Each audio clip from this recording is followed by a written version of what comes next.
Okay, so this particular training, so what we are going to go, take you through.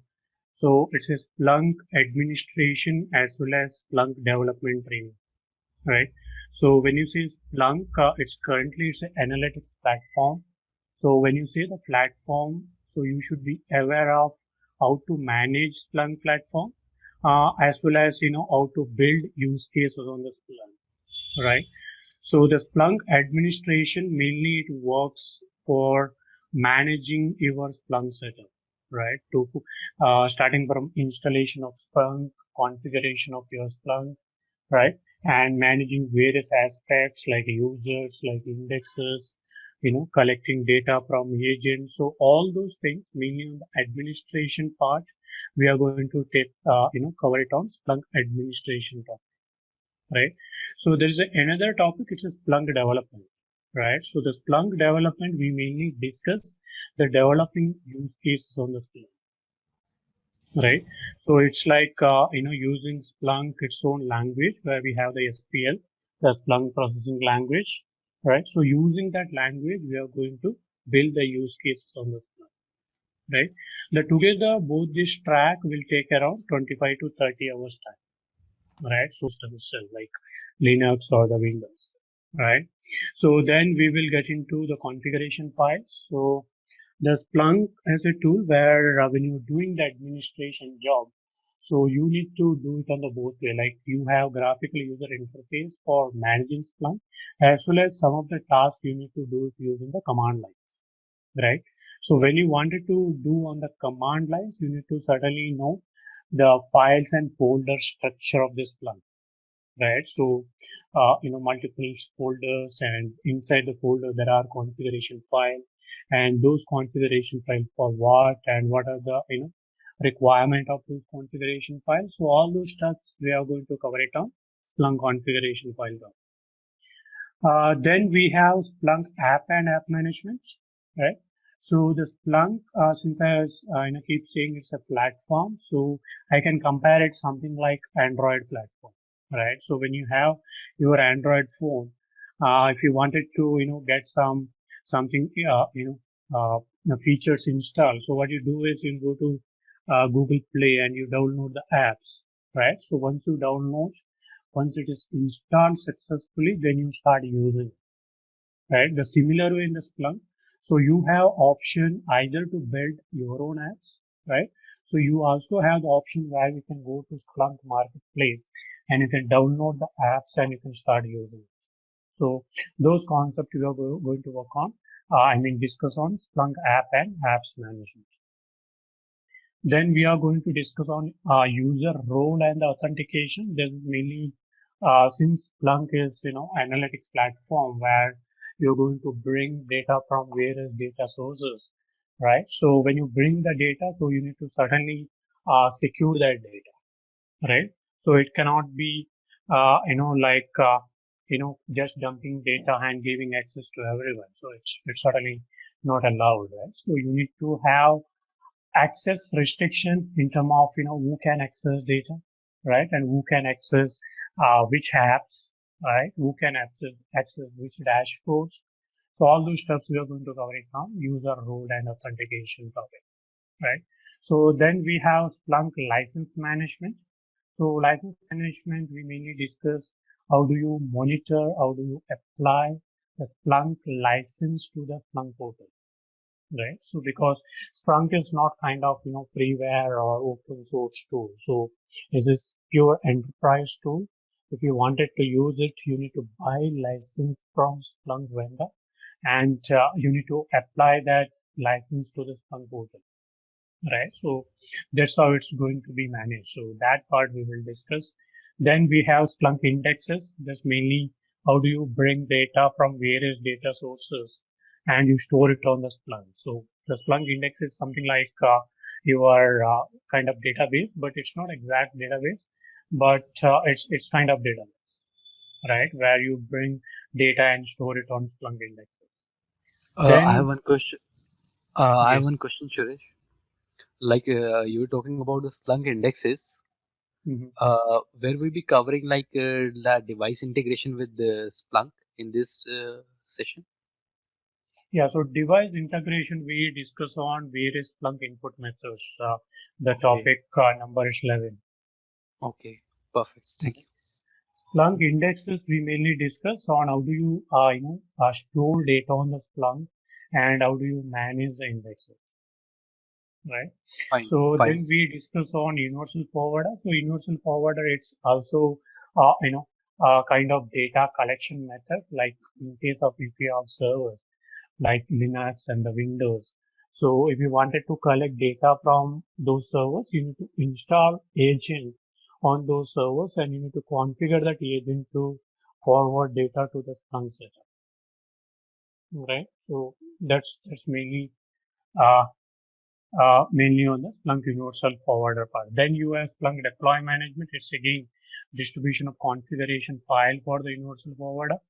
Then input methods. So input methods other than universal forwarder. So we also have requirement to collect data from, data points like, your network devices or firewall, right? You also have kind of IPS, you have IDS, right? So all those data sources need to be configured to forward data to the Splunk. So in the input methods, we mainly discuss those things, right? Then the basic production environment. So here we mainly discuss on, how do you build, basic production environment where when you are building Splunk setup, you have option either to, start with single box or you need to start with full-fledged cluster, right? So in the basic production, we mainly discuss with a single box how you can, set up your Splunk setup. Then Splunk search engine. We are also going to discuss on parsing. We are also going to discuss on scaling and monitoring. The finally we are going to cover on the clustering part. This is something critical topic. Generally, if you're going with larger custom players where they wanted to store larger volume of data, right? Maybe it's in terabyte or the petabyte. So then you need to have very larger number of servers. It may not be single Linux box. Instead of that, you may require to have multiple Linux boxes, right? So there we are going to create cluster environment. So finally, we are going to discuss on the distributed management control. This is mainly for the monitoring Splunk setup itself, right? So because once you build your Splunk setup, you need to monitor the Splunk setup, right? So that's that topic we are going to discuss on distributed management. Okay. So any query guys so far here? Anything wanted to ask here? Till the administration topics. No, Suresh, please go ahead. Okay, not a problem. Then we have Splunk development topics. So the development topics again, it's purely on Splunk development part, right? So we initially start with development concept. Then we discuss on basic searching. We discuss on fields. Then we are going to discuss on, creating queries. I mean, using Splunk SPL. Then saving and scheduling it, right? So then we discuss on alerts, reports, Splunk search commands, transforming commands, right? So these are the commands which we use for building Splunk query, right? So then we are also going to discuss on reporting commands. Then finally we discuss on the artifacts which we generate from the Splunk, right? So once you do the analysis, you need to represent it. Either it can be in the format of a report or it can be in the format of the visualization, right? So that's on Splunk report and visualizations. Then we also going to discuss on analyzing, calculating, and formatting results. So sometimes whatever result you get, you need to transform it to other formats, right? So that time you use these methods. Then finally, we are also going to discuss on reports and dashboards. Right? So how do you create reports, the dashboard panels, all those stuff. And we also going to, discuss on a couple of projects, mainly on the development part. So once you cover your development topics, then you should be in the position to build some use case, right? So based on your learning what you do on development topics, right? So that's one quick, overview. What are the topics we are going to cover on both Splunk administration as well as Splunk development. Okay. So as far as Splunk is concerned, so if you if you look around 4 years back, where the Splunk as a tool, it's considered mainly as a log management tool, right? So people used to use this Splunk for collecting data from, I mean, mainly the logs from the servers as well as some network device, right? So then you are going to, create some basic reports and alerts, like just doing couple of searches using fields, then creating some dashboard reports and alerts. So those kind of use case Splunk was used, right? So, but if you look at from last 2.5 years, so there is, lot of features being added from the Splunk, right? The Splunk as a vendor, they have done a lot of enhancements. And right now, if you ask me, the Splunk is not just a log management tool. So rather it's been considered as a analytics platform, right? So when I say analytics platform, so where you can use that platform for building various use cases, right? The similar way when you look at Android as a phone, right? So top of Android, you can create very large number of apps for various use cases, right? The similar way, if you take Hadoop, right? So Hadoop is the platform. Top of that Hadoop, you can build various use cases. So similar way, Splunk can be used for various use cases, right? So Splunk can be used for some of the use cases like security, for doing the security analytics, right? So the Splunk currently it's in the top most, I can say, the number one product for security, mainly the SIEM part, so mainly for cyber security and SOC part, right? So then Splunk being used for business analytics, so it can be for business, uh, you know, uh, data retrieval can be it's like sales or revenue or finance calculations, right? So it also being used for IoT, the Internet of Things, where data can be collected from sensors, can be from energy meters, right? Can be from data meters. And then you bring data to Splunk and create dashboards and analysis for, right? So it also being used for IT operational analytics. So it's purely for monitoring your data center application. Maybe it's web-based application, right? So in terms of, what is happening in your portal, what is the response time, how many users are connecting, right? So what errors are being generated, right? All those steps would be covered on Splunk ITOA. So currently, when you get into job or when you get into projects, so the people may expect you, if you are getting to as a Splunk developer, to build various use cases. So it cannot be, the single specific use case, right? So, but you should be aware of, how to build those use cases around the Splunk. So this is a quick diagram, in terms of data collection through the Splunk. Okay. The Splunk, it can easily integrate with various data sources, right? So when you say analytics platform, the core component or core value of the analytics platform is the data, right? So you bring data from the various data sources. So with this diagram, if you look at, so it can easily integrate with various data sources. So it can be from Windows servers and the logs data from the Windows servers.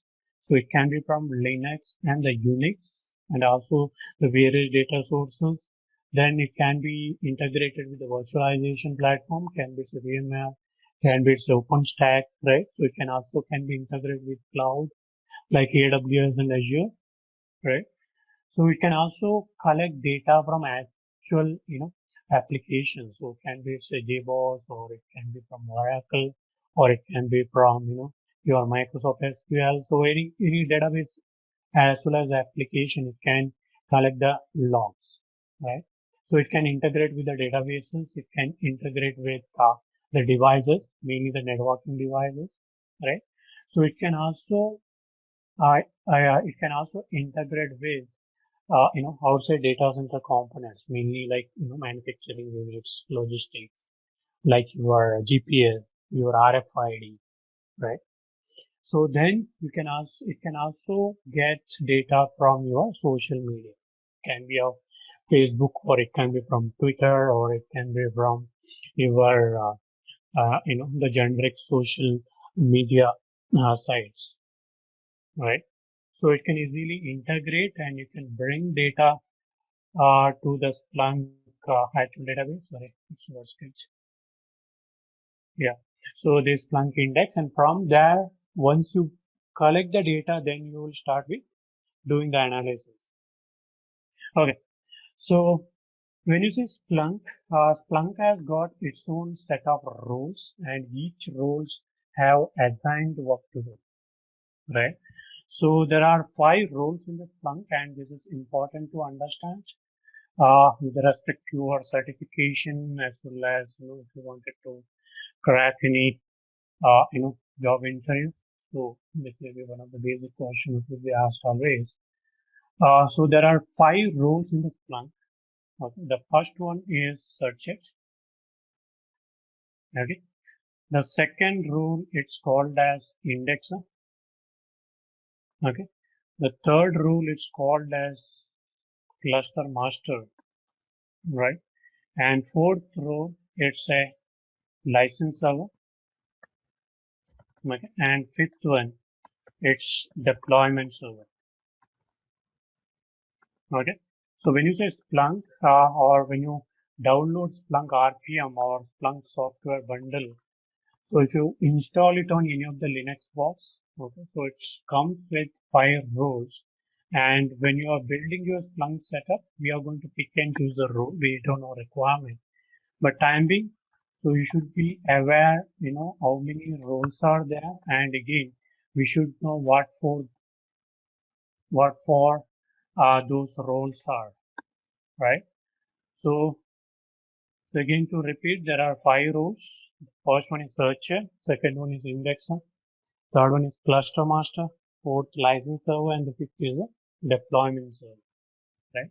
So when you say search it, so the function of searcher is so mainly to search the data. So as name says, it's mainly to search the data, the whatever you store on the indexer, right? So in the architecture also, if you look at data will be stored on the indexer and data is going to be searched from the searcher. So the functionality of searcher would be the searching data as well as doing the analysis, right? So whatever queries we build, whatever command you run, right? And whatever dashboards, reports you create, that everything going to be done on the searcher and it's going to be stored on the searcher. Make sense? Yeah. Then you have the indexer. So the indexer is mainly used for storing data and make data ready for search, right? So you should able to store the data.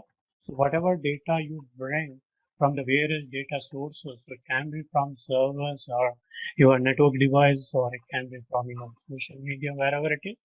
So once you bring that data, it should be stored on the indexer and it should be made ready to search, right? So once that data is ready to search, so it can be searched from the searcher. So Suresh, I got a question. It's Kumar. Yeah. If the data pulled from various sources and does not store in indexer, does search head still has the ability to pull those data? Or No, the functionality of search it can only search the data, the whatever data is stored on the indexer, right? okay. So indexer is must where you should store the data. So if this data is if it is already stored, then only the searcher can search it around. I think there is some background noise from someone. So if the data is not being stored in index, you never get it, right? That's what you're saying. Yes. Right. So, Yes, Suresh, I have one question. Yes. Yeah. So what is the mechanism of getting the pulling the data? Like is the push pull mechanism? Yeah. So Like data collection to the indexers, so it can be either push or pull based on type of data source. So example, if you have servers like Linux servers and Windows servers, so you Okay. need to install the agent. So Okay. the agent will push data from server to indexer, right? Okay. The Uh-huh. similar way when you have your network devices, it also similar way. So network devices will forward data to the indexer, right? Okay. But there are cases, for example, if you wanted to connect to database, right? Yes. So if you Just have let's take the example of flat files. What about like let's take the example of flat files. So what is the mechanism for in these cases? the flat file in this, you're seeing a kind of log file, some Yes. serial Yes. Yes. thing. Yes. So Like in that CSV. case, yeah, so it would be push mechanism. So you need to install some agent and then you Hmm. need to push data from your agent to Splunk. Okay. Okay. So pull method it comes when you have the database, right? So example, if you have data on stored on database and if you Okay. want to bring it to Splunk, so then Splunk will pull data from the database. Okay. And Uh. what is the Uh. overhead with these agents sitting on this? Is there any performance issue you see possible? And see, the Splunk agents are very, lightweight. It's just in the size of 50 MB, the software bundle. And when you run on the servers, it will hardly take, 30 to 40 MB of your memory and very minor part of your CPU. So it's net to net. It's suddenly not make any, impact on your server. So 50 MB all across, you're saying, or on each server? So individual servers. Oh, 50 MB, okay. Yes. So So are these nowadays, storage dissolvable agents? uh, sorry, can you come again? Are these dissolvable agents? Like talking about if there is like there are agents, whether they are stored on the particular server or these are dissolvable agents. Once they are done with the job, their role is finished. No, these are, installed on the servers. So you need Okay. to install this software. It's a very tiny software with 50 MB. You will install it on the servers and you need to configure it one time for forwarding data to you. Okay. Perfect. Okay. So, Okay. yeah, not a problem. So then you have cluster master. So this is the role which mainly, the managers as name says the cluster, right? So when you have larger number of setup, for example, you have the production setup, right? So you are bringing data from various servers and this Splunk setup being given access to multiple users. So you are no chance to run it on the single box because it's going to be, you know, the single point of failure and it's not going to deliver the performance what is required, right? So in that case, generally what we do is we keep multiple searches, we keep multiple indexes, and it can start with the minimum two number of searches, minimum two number of indexes, and it can grow till, large number of, indexes and searches. So I saw my own experience like, 20, 22 searches and, 30, 32 indexes and all, right? So you can scale it horizontally, the both searched as well as the indexer. So when you have pool of searched and pool of indexes, so that need to be managed by someone from the central location, right? So that's done by the cluster master. So cluster master mainly takes care of the clustering between the searched nodes and clustering between the indexer, right? So mainly in terms of when you have multiple searches, so the cluster master will decide who is going to be, captain on the searches, as well as in the indexer is who is going to be taking care of primary role. And in case of any of the indexer goes down or shut down, so how that data need to be replicated. So all those configuration and, you know, the real time information related to cluster. So it's being stored and managed by the cluster master. Make sense? Yes. Right. So then you have, the cluster master, it's mainly to manage the clusters of both the searched and the indexed, and these clusters are independent. So when I say searched, so this is a one row, and the searched cluster, it's one setup cluster, and indexes another set of servers, it is the index cluster, right? And then you have the license server. Okay. So the license server, it's as name says, it's mainly monitors and controls your license in your Splunk setup. So what happens when you set up your Splunk environment? So you need to buy license from the Splunk. Okay. So this is not something free software or open source software. You can use it just like that. No. So you need to buy the Splunk license from the Splunk vendor, right? So once you buy, so you need to upload to the license server, and the license server will enable or allow your indexers and search it to function, right? Because example, you are going to do data search, sorry, data index. I mean, you are going to collect data daily around 100 GB, so you need to buy 100 GB license. So again, the license part we are going to discuss it in detail in the later topic, but to give you a quick understanding, license server mainly it's, monitors and the control your license consumption, right? So it's mainly manages license, right? So make sense? Yes. Okay. So then you have the deployment server. So the deployment server, so it's again, it's in the centralized server. Okay. So deployment server, so generally it's takes care of deploying configuration files. Okay. So one example is, so when you have this universal forwarder, example, you have 1,000 servers and you wanted to collect logs from 1,000 server to the Splunk setup, right?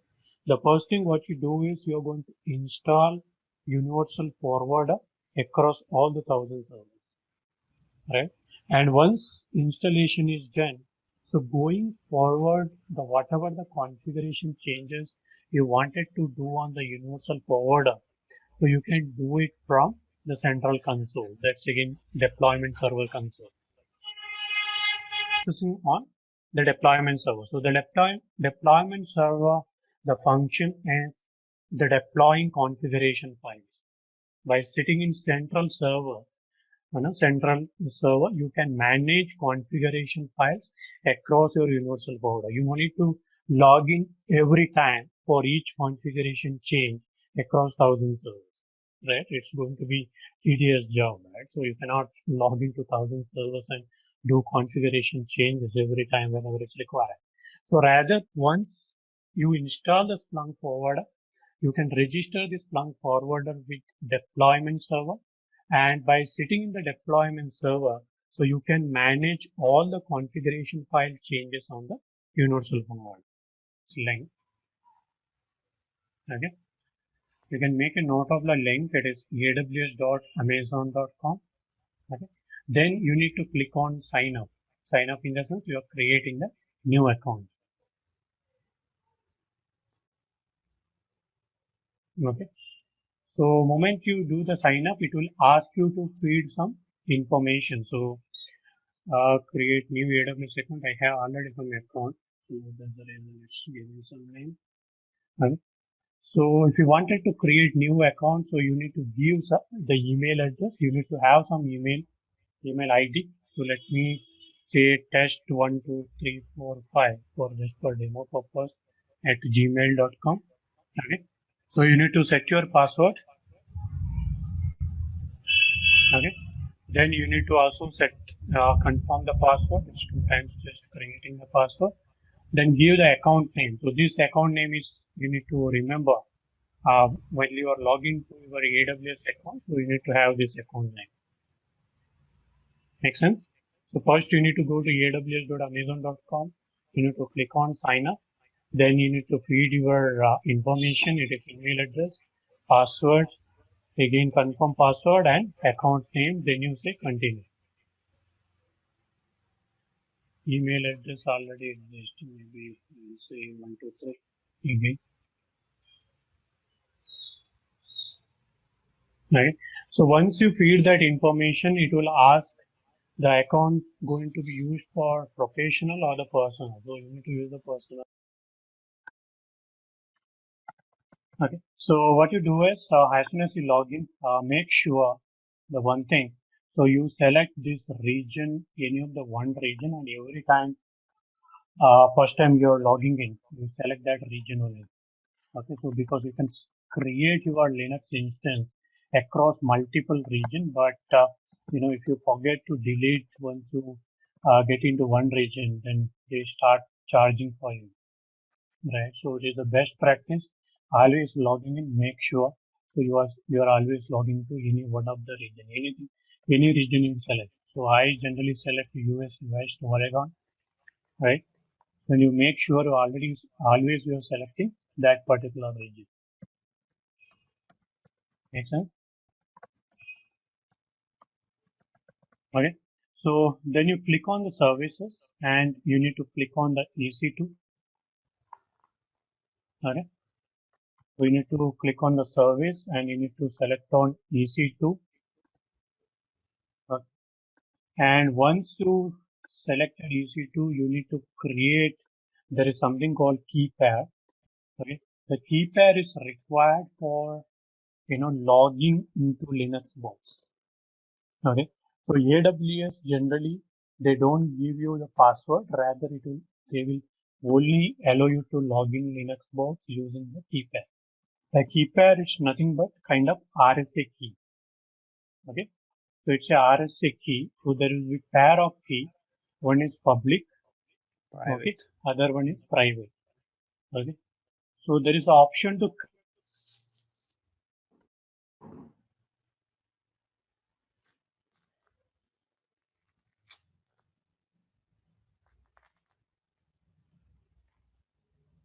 I think I lost in between. You're able to hear me? Yes. Yeah, Yeah. but before we missed some sort of. Yeah. Yeah. So what we need to do is we need to create a key pair, and why that key pair is required. So that key pair is mainly to authenticate your Linux box. Okay. So AWS will not give you the password for authenticating. So generally logging to Linux server, so you need to have username and password. But AWS, they don't allow you to log in with the password because it's not secure method. Okay. So instead of that, there is a concept of key pair. So what does key pair option does is, so it will create a two key, one public and private, and public key will be stored in the AWS. And whenever you create an instance, this public key will be pushed inside the Linux box. Okay. And this private key, as soon as you create a private key, so it will get downloaded to your desktop and you need to keep it in the safe place. So because if you by mistake, if you lose that, so if you want to connect the instance, so you cannot do. You need to create new key pair and you need to create new instance. Okay. So I'll explain you how to use this key pair for logging to the Linux box. So right now we need to first go to, there is an option called key pair, or you can click here itself, key pairs. Okay. And there is already one key is there, but however I'll create new one. Create key pair and I'll say Splunk key. Okay. So you can give any name. And moment you click create, it will create two keys. One, it will keep it itself in the AWS. Other one, it will give it on the your desktop. So you need to keep it in the safe place. Okay. So possibly I will copy to desktop. Okay. Now once key pair is created, then you need to go to EC2 dashboard and you need to, remember that key pair name. So you need to create on EC2 dashboard first. You need to click on launch instance. Okay. And you need to select one of the Linux box. It can be Amazon Linux operating system, right? So you select this one, select. Okay. So here what we do, you select T2 micro because it's a free to use. Okay. It is highlighted with the free tier eligible. Okay. Then you click on review and launch. Okay. Moment you click review and launch, okay, so it will say launch. Okay, then here you need to select your key. So in my case, there is two key, so I need to pick and choose. The recently I created Splunk key, so I need to select the Splunk key. I need to check mark, I acknowledge, then I say launch instance. Make sense? If I click on the launch instance, so instance launching process starts. And if you click on view instances, so you're able to see the instance getting launched. So it's still screen is loading now. Right. So here if you look at the instance is getting loaded. Right. I mean it's getting launched now. Okay. So this is the Linux machine which we are going to use for Splunk installation. Make sense? Yeah. Okay. Now this Linux box is ready. We need to connect this Linux box from your desktop for installing the Splunk software. Make sense? Right. So now how to connect the Linux box, right? So you have the IP address. Using this IP address, you can connect to the Linux box. Okay. For connecting the Linux box, so there is a tool called MOBA Xterm. So you can just Google it, MOBA Xterm. Okay. So this is the tool. So you need to click on MOBA Xterm. Okay. And then you need to click on the download. Okay. And you download this home edition. Okay. Home edition. You need to download and it's just a kind of exe. And you download it somewhere in the desktop, and once download, if you double click on that, so you will get screen something like this. It's taking some time. So what does it do basically? It connects server? Yeah, it connects Linux box from your desktop. You can log into the Linux box. Right? So you will get screen something like this, and you need to click on session. Okay, the first button session. You need to click on SSH because connectivity to Linux box can be done over the SSH. You need to click on the SSH and the remote host. So the remote host is nothing but the IP address of your Linux box. Okay. So you need to click on this IP address, public IP, copy it, go to the console, remote host, copy this. Okay. Specify the username. So username for Linux box in the AWS, it's always EC2-user. Okay. You need to make note of this. So username, it's a standard, it's EC2-user. Make sense? And what is next? It's require the password, but we cannot give the password. You need to give the key pair what we downloaded. So for that, we need to click on advanced SSH setting, and you need to click on use private key because we have the private key downloaded. Okay.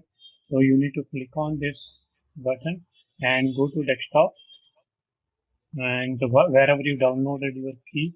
So you need to select that key and you say OK. And your Linux box should be able to connect.